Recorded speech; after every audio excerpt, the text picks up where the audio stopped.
বিরুদ্ধে এবার মমতা বন্দ্যোপাধ্যায়কে আন্দোলন শুরু করলেন। গতকাল গান্ধী মূর্তির পাদদেশে তৃণমূলের দলীয় কর্মসূচির প্যান্ডেল মঞ্চ খুলে দেয় ভারতীয় সেনা। কারণ দুদিনের সময় চেয়ে প্রায় 1 মাস ধরে এই মঞ্চ থেকে তৃণমূল তার কর্মসূচি করতে থাকে এবং সেই মঞ্চের অনুমতি না থাকায়, সেনার জমিতে মঞ্চ থাকায় সেনা মঞ্চ খুলে দেয়। তাই মমতা বন্দ্যোপাধ্যায় গতকালই আন্দোলনের কথা বলেন। আজ রাজ্যের ব্লকে ব্লকে আন্দোলন করছে তৃণমূল, কিন্তু কার বিরুদ্ধে আন্দোলন করছে? সেনার বিরুদ্ধে। ভারতীয় সেনার বিরুদ্ধে রাস্তায় নামছে মমতা বন্দ্যোপাধ্যায়ের রাজনৈতিক দল তৃণমূল। মমতা বন্দ্যোপাধ্যায়ের রাজনৈতিক দল তৃণমূল কি সেনার বিরুদ্ধে আন্দোলন করছে রাস্তায় নেমে? প্রশ্ন উঠছে। এবং এই মুহূর্তে যে ছবিগুলো আমরা দেখতে পাচ্ছি, গোটা রাজ্য জুড়ে একের পর এক স্লোগান দেওয়া হচ্ছে।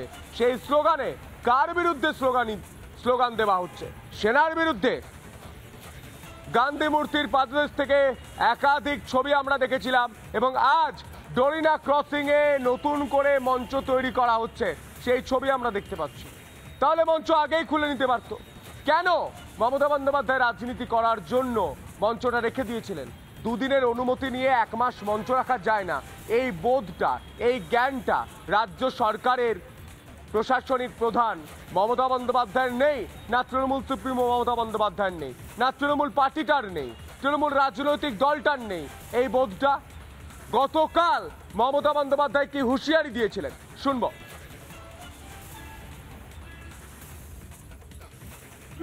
বিজেপি তার বিরুদ্ধে আমি আগামীকাল বেলা 2টো থেকে 4টে সব ব্লকে ব্লকে, সব ওয়ার্ডে ওয়ার্ডে, সব জেলায় জেলায়, সমস্ত পঞ্চায়েতে পঞ্চায়েতে আমি প্রতিবাদ মিছিল ভাষা সন্ত্রাসের বিরুদ্ধে। আর আমাদের ভাষা সন্ত্রাসের বিরুদ্ধে যে স্টেজ ছিল, আমাদের যে ধর্ণা মঞ্চ ছিল, সেই মঞ্চকে ভেঙে দেওয়ার প্রতিবাদে এদের প্রোগ্রাম চলবে। আর রানী রাসমণি রোডেও কাল সকাল থেকে প্রোগ্রাম শুরু হবে। আজকে স্টেজটা বাঁধার পর মমতা বন্দ্যোপাধ্যায় বলছেন মঞ্চ খুলে দিয়েছে সেনা। মঞ্চ খুলবে না তো কি করবে? মঞ্চ তৈরি করে দেবে। দুদিনের সময় নিয়ে আপনি 1 মাস ধরে রাজনৈতিক কর্মসূচি করছেন সেনার জমিতে দাঁড়িয়ে। কেন মঞ্চ খুলবে না? অবশ্যই খুলবে। এবং খোলার পর রাজনৈতিক কর্মসূচি কার বিরুদ্ধে? সেনার বিরুদ্ধে। ব্লকে ব্লকে সেনার বিরুদ্ধে রাজনৈতিক কর্মসূচি করছেন মমতা বন্দ্যোপাধ্যায়। প্রশ্ন তো উঠবেই, স্বাভাবিক প্রশ্ন। আপনাদের আরো একবার জানিয়ে রাখি, গতকাল মঞ্চ খোলার জন্য মমতা বন্দ্যোপাধ্যায়ের গোসা, ভারী গোসা হয়েছে। মঞ্চ খোলার প্রতিবাদে পথে নামার হুমকি তৃণমূল সুপ্রিমোর। আজ বাংলার ব্লকে ব্লকে প্রতিবাদ তৃণমূলের। মমতার সেনা বিরোধী আন্দোলন কি শুরু হলো? আর এই বিষয় নিয়ে রাজ্যের বিরোধী দলনেতা শুভেন্দু অধিকারী তিনি ঠিক কি বলেছেন? গতকালই তিনি ছুটে যান জাতীয় পতাকা নিয়ে গান্ধী মূর্তিতে। তিনি স্লোগান দিতে থাকেন যে মমতা বন্দ্যোপাধ্যায় সেনা বিরোধী, দেশ বিরোধী। তিনি ঠিক কি বলেছিলেন শুনবো। একটা মিথ্যাবাদী এবং তিনি যে জায়গায় হাত দিয়েছেন এর ফল ওনাকে ভুগতে হবে। আপনি যে বলছেন 200 জন সেনা অফিসার এবং জওয়ান আমাকে দেখে পালাচ্ছে, তো আপনি যে প্রথম অফেন্সিভ ল্যাঙ্গুয়েজটা দিয়েছেন, আমি ইতিমধ্যে এক চ্যানেলে দিয়েছি এবং আমি ন্যাশনাল চ্যানেলকেও দিয়েছি। আমি রাজনাথ সিং, সিবিএস সহ সর্বস্তরে আমি জানিয়েছি যে এই কথাটা একজন রাষ্ট্রবিরোধী মানসিকতার লোক ছাড়া অন্য কেউ বলতে পারে না। Same Mamata Banerjee, Indian army জিন্দাবাদ। আমাদের সঙ্গে এই মুহূর্তে সরাসরি রয়েছেন আমাদের প্রতিনিধি পিঙ্কি।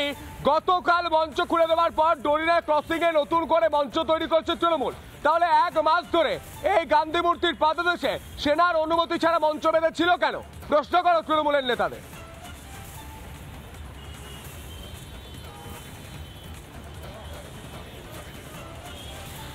দেখো, এই মুহূর্তে কিছুক্ষণ আগে বৈষ্ণব চট্টোপাধ্যায় এসেছিলেন। এখন এই মুহূর্তে শুধুমাত্র কর্মীরাই, ডেকোরেটরসের যারা কর্মীরা তারাই শুধুমাত্র এই মুহূর্তে মঞ্চে রয়েছে, এইটুকু আমরা দেখতে পাচ্ছি। পাশাপাশি আমরা যে ছবিটা দেখতে পাচ্ছি, এই মুহূর্তে আরও চেয়ার এসে পৌঁছচ্ছে, গাড়িগুলো এসে পৌঁছচ্ছে, যেগুলোতে এসে ম্যাট্রেস আসছে, কাঠের পাটাতন আসছে, আসছে বিভিন্ন প্ল্যাকার্ডস, সেগুলো এসে এই মুহূর্তে পৌঁছচ্ছে এবং সব মিলিয়ে এখানে এই মুহূর্তে সাজো রব। তবে এটা নিশ্চিত যে তৃণমূল কংগ্রেসের যে ভাষা আন্দোলনের যে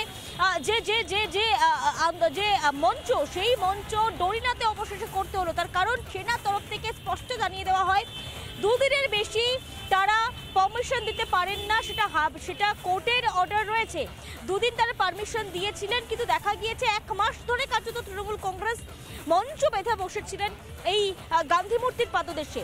এবং সঙ্গে বিবৃতিতে সেনা এটাও বলছে যে তাদের কাছে তারা বারবার ইন্টিমেশন দিয়েছে, পুলিশকে জানিয়েছে, তারা ইন্টিমেশন দিয়েছে সেই মঞ্চ খুলে নেওয়ার জন্য, কিন্তু সেই মঞ্চ খোলেনি। অবশেষে সেনা কর্মীরা এসে সেই মঞ্চ খুলতে বাধ্য হয় এবং আজকে সকালে দেখা যায় ডেকোরেটার্সের কর্মীরা এসে বেঁচে থাকা যে সমস্ত বাঁশ কিংবা কাপড়পত্র সেগুলো কিন্তু নিয়ে চলে যাচ্ছেন আজকের সকালে ছবিটা আমরা দেখিয়েছি। এবং অবশেষে সেনার চাপের মুখে পড়ে আজকের ভাষা আন্দোলনের যে মঞ্চ করা হয়েছিল সেটা ডরিনাতে অবশেষে পাল্টাতে হলো, স্থান বদল করতে হলো। এবং আজকের মমতা বন্দ্যোপাধ্যায় বা তৃণমূল সুপ্রিমো তিনি আজকের আসতে পারেন এবং এই সভা মঞ্চে বক্তৃতা দিতে পারেন, সম্ভাবনার একটা উঠে আসছে। আজ মমতা বন্দ্যোপাধ্যায় ব্লকে কর্মসূচি করতে বলেছেন। কি কর্মসূচি করতে বলেছে, কাদের বিরুদ্ধে কর্মসূচি করতে বলেছে, এটাই তো সব থেকে বড় প্রশ্ন। গতকাল সেনা যখন মঞ্চ খুলছে, মমতা বন্দ্যোপাধ্যায় তারপর এসে বলছেন তাকে দেখে নাকি 200 জন সেনা পালিয়ে গিয়েছে। কার্যত শত্রু দেশের সুরে কথা বলছেন এ রাজ্যের মুখ্যমন্ত্রী মমতা বন্দ্যোপাধ্যায়। আর আজ এই বিষয় নিয়ে কেন্দ্রীয় প্রতিমন্ত্রী সুকান্ত মজুমদার তিনি ঠিক কি বলছেন শুনবো। সবকিছুর উদ্দেশ্য এক, এই উদ্দেশ্য হচ্ছে একটাই। গতকালে আমি বলেছিলাম উদ্দেশ্য হচ্ছে যে 1804 এই থেকে দৃষ্টি ঘোরানো, ক্যামেরাটা যেন অন্যদিকে চলে যায়। ক্যামেরা চলছে, এই ক্যামেরার চলাটা যেন একদিক থেকে ঘুরে পূর্ব থেকে পশ্চিম দিকে চলে যায়, সেই চেষ্টায় তৃণমূল কংগ্রেস থেকে হবে। আমি গতকালই ভবিষ্যৎবাণী করেছিলাম আরো হবে।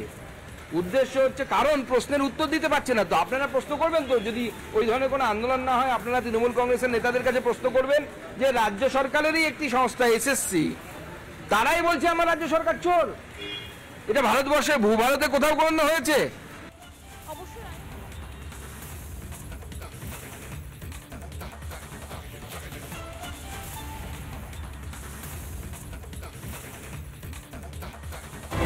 নানা ধরনের কন্টেন্ট দেখার জন্য লাইক করুন, শেয়ার করুন আমাদের ফেসবুক পেজ, সাবস্ক্রাইব করুন আমাদের ইউটিউব চ্যানেল।